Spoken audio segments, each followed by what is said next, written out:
All right. Thank you for welcoming me. We're an intimate group today, so hopefully we can make this more of a conversation. I genuinely would like to hear your opinions throughout this. I would say the code of conduct for this talk is a little bit unusual, actually. Specifically, please talk to me. Let's make this interactive. So a little bit of a meditation to start off with. This is something that I believe very, very closely, that the best gift that we can give to humanity is to feel comfortable with ourselves. This is something that we all struggle with. It's something I'm struggling with right now, and it's something that we need to, in my view, help our teams to do better at. So this is how I see the industry. The state of technology is bad. We have a lot of entrenched biases, a lot of problems, a lot of issues with personal conduct and team dynamics, and so on. So what I'm trying to achieve with this talk is really to convince you that it's not boring to think about codes of conduct. It seems like this is some boilerplate stuff. You just bang it out, and you hide it on some back page of your website, and it's never to be seen again. It is essential that we scrutinize our biases in the formulation of our codes of conduct, and that we discuss them internally, and that we post them prominently. So I want to motivate people to action on this topic. So I think it breaks down into a couple of different questions. Do I need one? What should it look like? What are some mistakes that people have made in the past? And let's try to learn from them. I think the undercurrent of all of this is that our biases, the contemplation of our biases is woven throughout all of this process. And I would argue that that when Michael talks about emotional intelligence, that is fantastic, and it is usually abstract.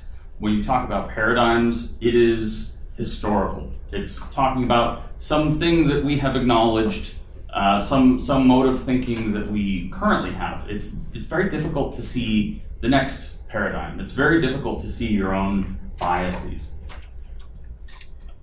So it's kind of a silly question. I probably won't have to try very hard to convince you, but ultimately, do I need one? Why do I need a code of conduct? We're just a small team. We've got 5 members. We've got or we're just a small meetup, or we're an open source project. Whatever the case may be, I think the answer is yes, and the reason is manifold.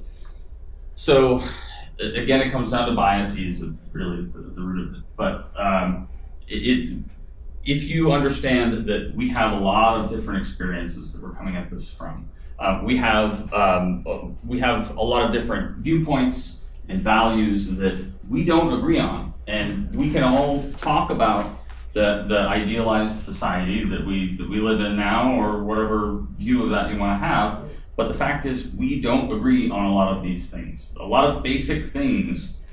And I think it's okay. It's totally okay that we would not agree on everything. And I think this necessitates having a code of conduct and embracing that at the core of your discourse internally at your organization.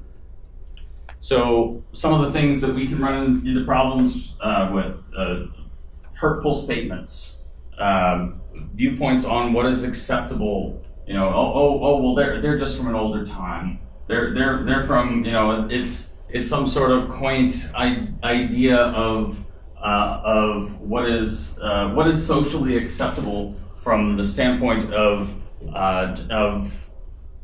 I would say gender roles and things like that. So if you think that this is obvious, you might be missing something.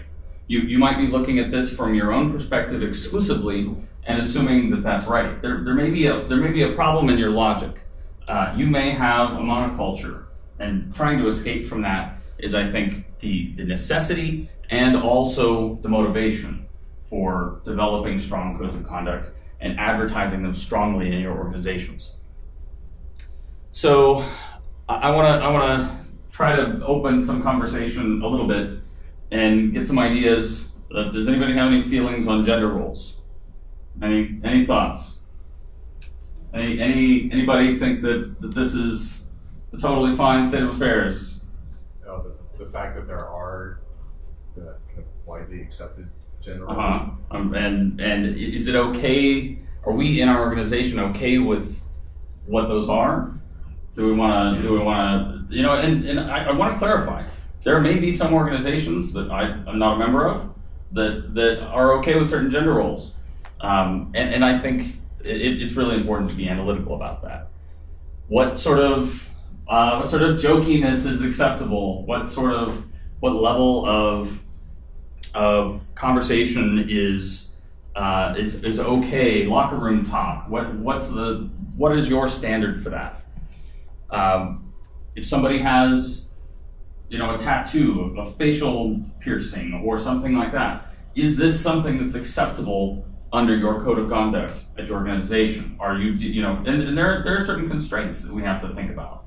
If you're looking at a restaurant job or something like that, you may have very closed-minded customers, and that's some reality that you have to face. So this is not a matter of hey, let's be idealistic and think about this totally from the most extreme liberal perspective possible. It's about thinking about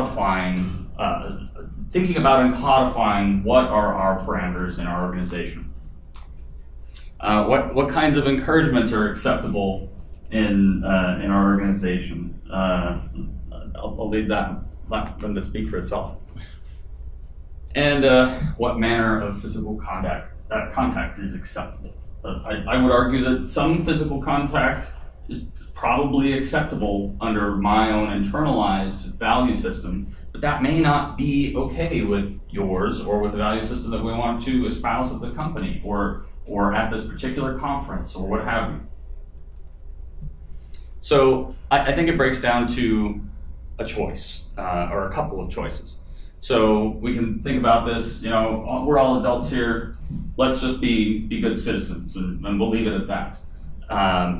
We'll look at this from a top-down perspective, and I will espouse my value systems, and I will try to be your beacon of light from the standpoint of organizational leadership. Or we can make an explicit social contract.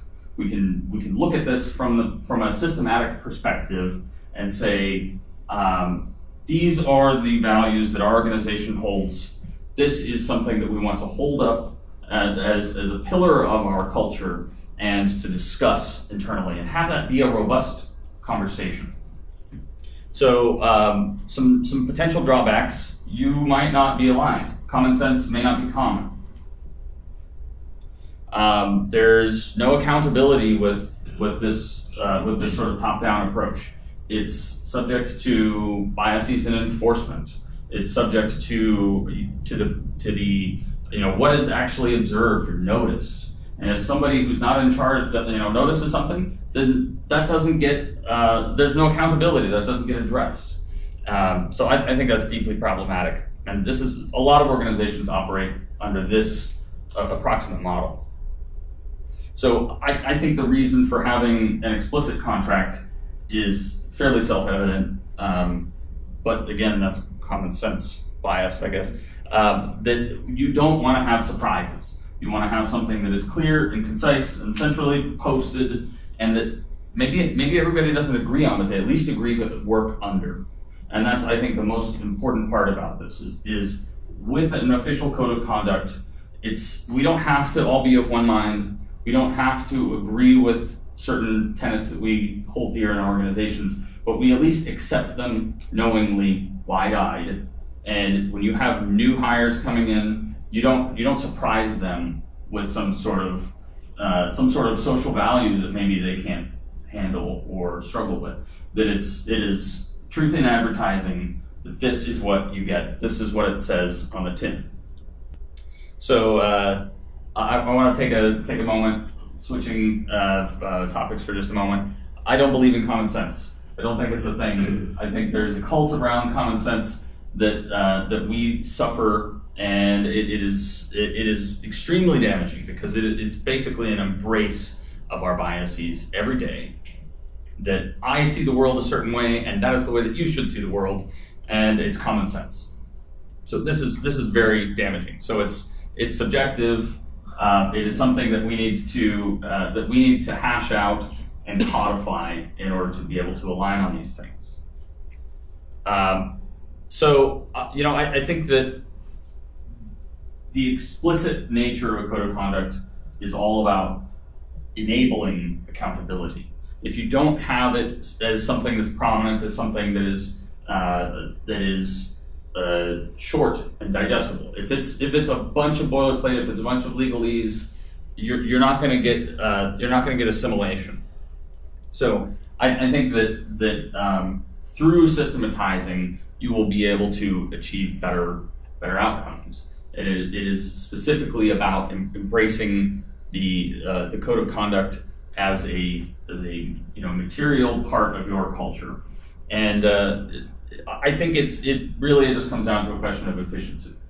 So if you are conducting yourself and your teams in a manner that is compatible with good character, you will have better outcomes. So I want to talk about some technical specifics for a little bit, just to dive under the hood here.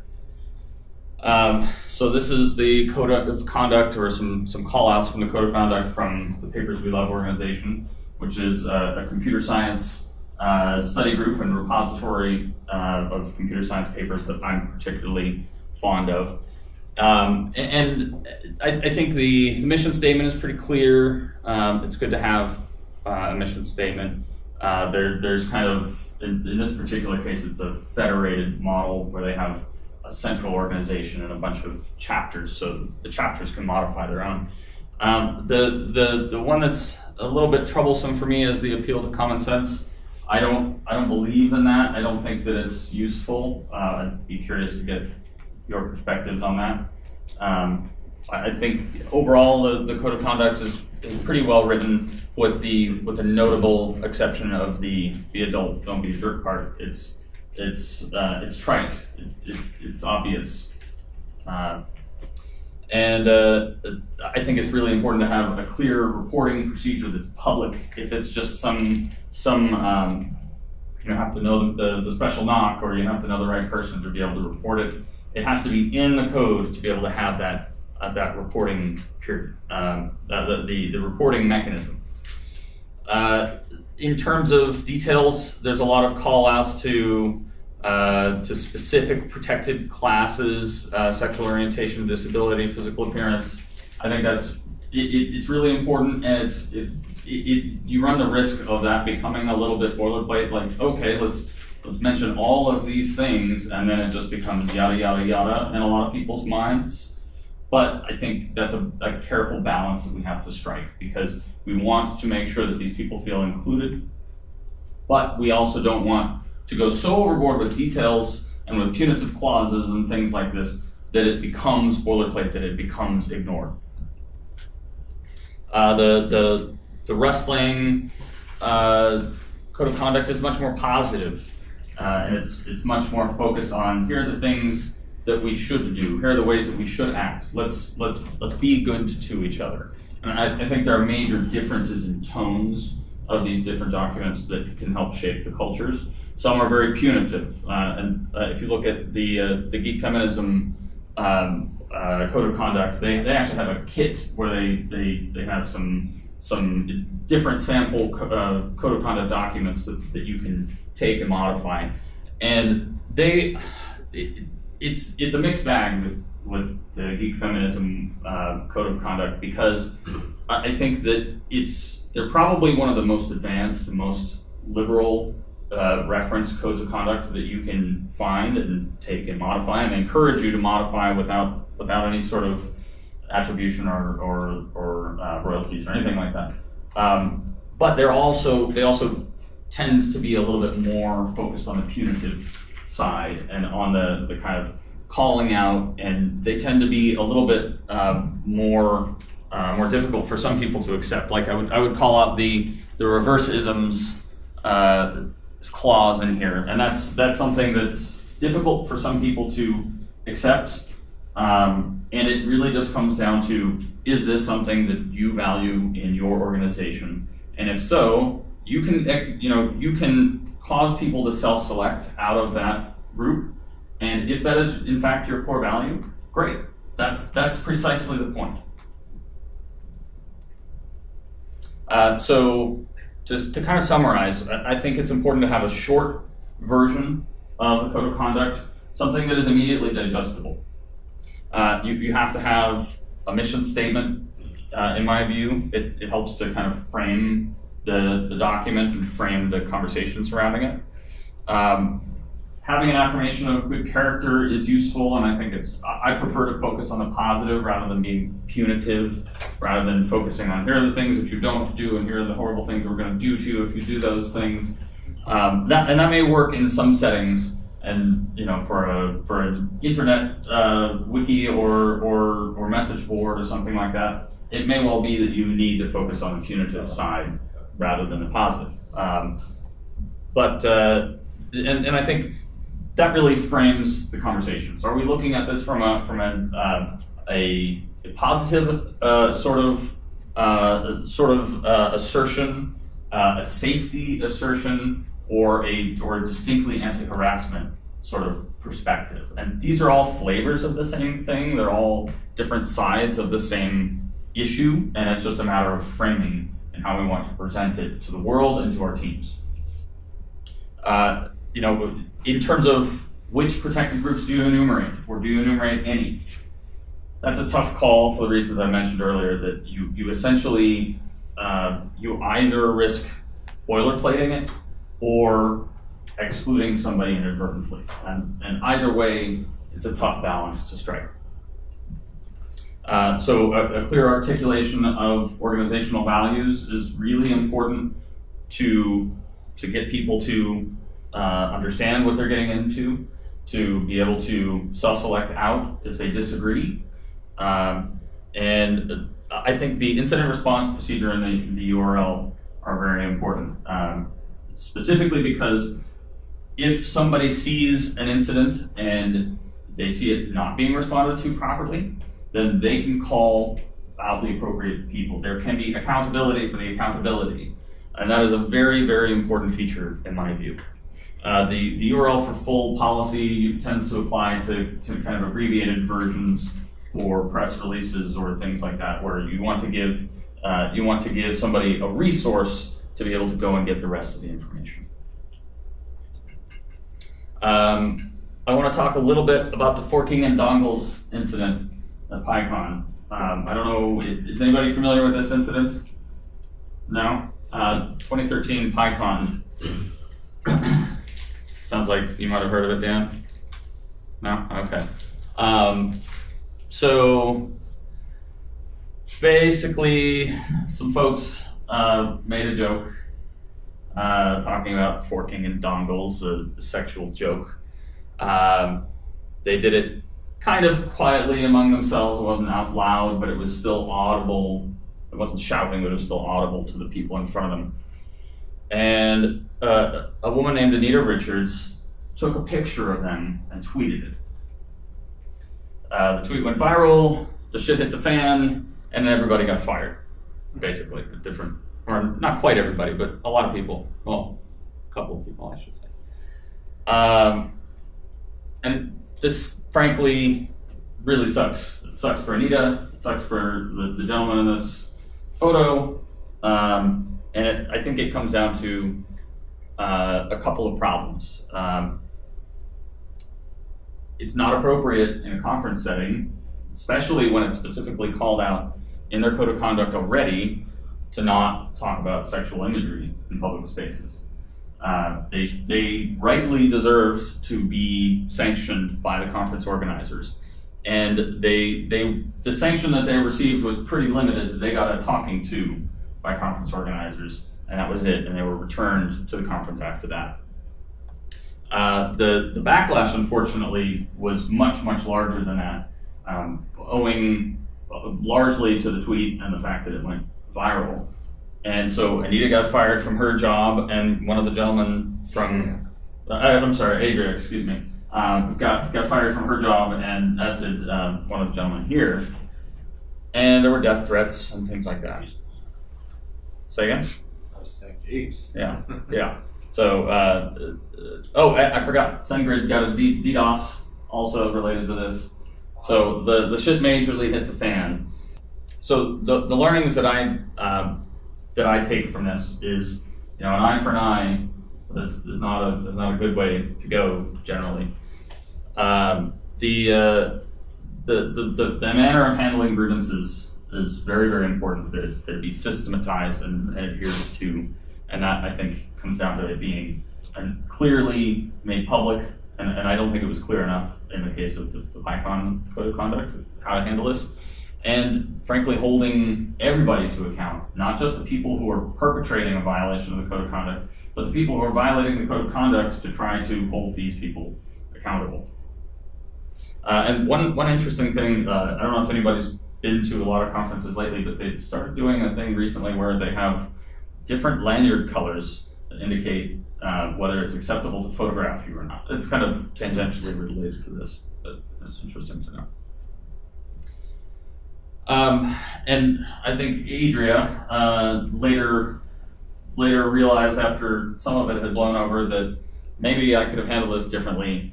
And at least in this particular case, given the kind of scale of this particular incident, that it would have been better to turn around and say, that's not cool, knock it out. Or don't foodie picture of it. So I think you guys have been great. All of you guys in the audience here. Can anybody raise their hands if they think that they're pretty close-minded? No? Okay. You're pretty close-minded? Okay. Well, I don't want to believe I am. All right. But when I take the Do you believe? Yeah. All right. So who believes that they're relatively unbiased? Relatively. Might actually get a couple of hands here. Relatively unbiased. Who thinks that the word guys exclusively refers to men? Nobody? It's a general term. Okay. You guys led us to success today. Thank you.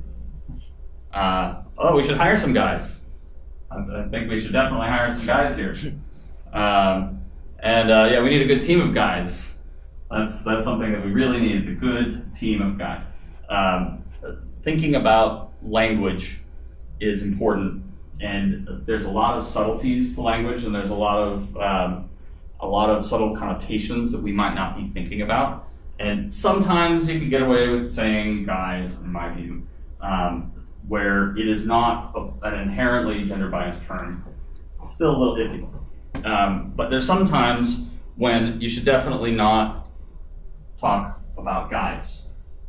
So little things like this, little linguistic devices are important. I'm gonna skip, we'll blast through this here. So I think we're probably all familiar with, or some of us might be familiar with, what does an engineer look like. I wanted to kind of go back a little bit. Can anybody pick out the person in this lineup that's not an engineer?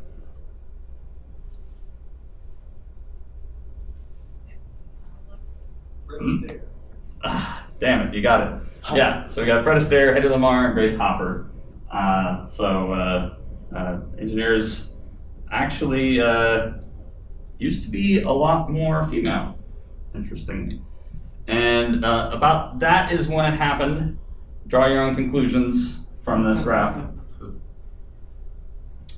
And so I would assert that this is what an engineer looks like, and instilling this culture into organizations is something that is really important for us to do, and one of the many ways that we can do that is having a clear and unbiased, a clear and unvarnished, I should say, code of conduct. So you should say folks, you should say people, you should say y'all, and for some reason the kind of southern dialect seems to be more inclusive in that sense. It's kind of odd. Talk about I feel statements. Anything that you would want to make a factual assertion about. This is the way it is. No, I feel this is the way that it is. This is my view on a subject. Think about your pronouns. Think about your mentors. How many female mentors do you have? How many mentors of color do you have? How many mentors of other groups do you have? And this is something I know I'm over time at this point, but this is something that's particularly near and dear to me. It's not just about being nice. I like being nice. That's great. But in terms of motivations, it's a tough sell in a lot of cases. I think it's efficient to be nice. I think it's efficient to have good character. And I've actually, on conference calls with customers in the past, scolded people for exercising poor character. And it's a tough thing to do when that customer is giving you a lot of money. But I think it's so important as to be worth it to preach good character, even when it's hard, because it actually increases the quality of the outcome. And in all of the cases that I've done this in the past, it really improved the outcomes for everybody, including the customer, especially the customer. I have a code of conduct generator that I put together just for fun to try to motivate you to kind of lower the barrier here, and that's all I have. So thank you very much.